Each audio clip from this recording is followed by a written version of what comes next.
जय सिया राम दोस्तों। आज मैं आपको चैत्र नवरात्रा के 8वें दिन 8वें दिवस अष्टम दिवस का क्या कथा है उसके बारे में चर्चा कर रहा हूँ। आज दोस्तों 8वें दिन महागौरी की पूजन होती है। इन्हीं की कथा वर्णित है। तो इसके बारे में आपको मैं कह रहा हूँ। महागौरी की कथा। महागौरी भगवान शिव की पत्नी है, जिनको शिवा या शांभवी के नाम से भी जाना जाता है। इनकी पौराणिक कथा है। दो छोटी छोटी पौराणिक कथा है इनके। ये महागौरी भगवती शिव को पाने के लिए, भगवान शिव को पाने के लिए ये कठोर तपस्या करती है। और तपस्या करती, इतनी तपस्या करती है जो तपस्या करते करते इनका शरीर काला पड़ जाता है, खिन्न हो जाती है। उसके बाद भगवान शिव प्रसन्न हो जाते हैं और शिव को प्रसन्न होने के बाद भगवान शिव इनको वरण कर लेते हैं, अर्धांगिनी के रूप में स्वीकार कर लेते हैं।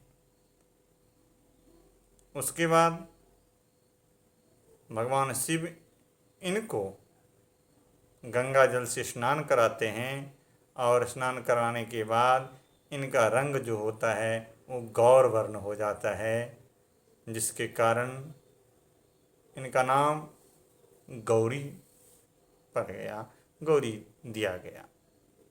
दूसरी एक कथा है दोस्तों, ध्यान से सुनिए, तप में कितना बल है। दूसरी कथा है, एक सिंह जहाँ एक गौरी तपस्या कर रही थी, वहाँ आकर के इतना बहुत दिन से वो भूखा था और खाने के लिए गौरी को भोभक्ष बनाने के लिए वहाँ आ पहुँचा। लेकिन आने के बाद वो गौरी को तपस्या करते हुए देख वहीं बैठ गया और उसको उठने का इंतज़ार करने लगा। और इंतज़ार करते करते वह सिंह वहीं बैठा रहा और वो भी खिन्न हो गया और दुबला पतला बहुत कमज़ोर हो गया। जब माता गौरी की तपस्या पूरी हुई तो उन्होंने वहाँ देखा जो यहाँ सिंह मेरा इंतज़ार कर रहा है, तो सिंह को उस अपनी सवारी बना ली।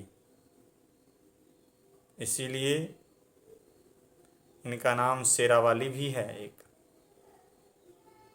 और फिर उस दिन से भगवती सिंह की सवारी करने लगी।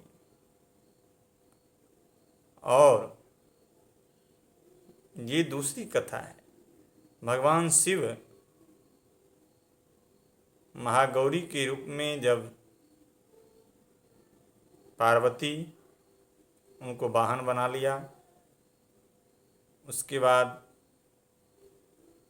शिवा को अर्थात गौरी का स्वरूप कैसा है, तो गौरी का स्वरूप गौर वर्ण होने के कारण ही इनको गौरी कहा गया है। इनका सारा वस्त्र आभूषण भी सफ़ेद ही है। इनका वाहन वृषभ भी है, इसीलिए इनका नाम वृषारूढ़ा भी कहा गया है। श्वेत वस्त्र और श्वेत आभूषण होने के कारण इनको श्वेतांबरधरा भी कहा गया है। इनकी 4 भुजाएं हैं और 4 भुजाओं में, 2 भुजाओं में, एक में त्रिशूल, एक में डमरू, 2 भुजा वर मुद्रा की स्थिति में है। तो ये उनकी वर मुद्रा की स्थिति में होने के कारण वो सभी भक्तों की मनोवांछित फल देती है। इसीलिए इन गौरी का पूजन अवश्य करें 8वें दिन क्योंकि दुर्गा सप्तशती में भी कहा गया है महागौरी चाष्टमम, अर्थात ये गौरी का पूजन 8वें दिन करें, जिससे हमें सारी फल की प्राप्ति होवे। जय सिया राम, जय माता जी।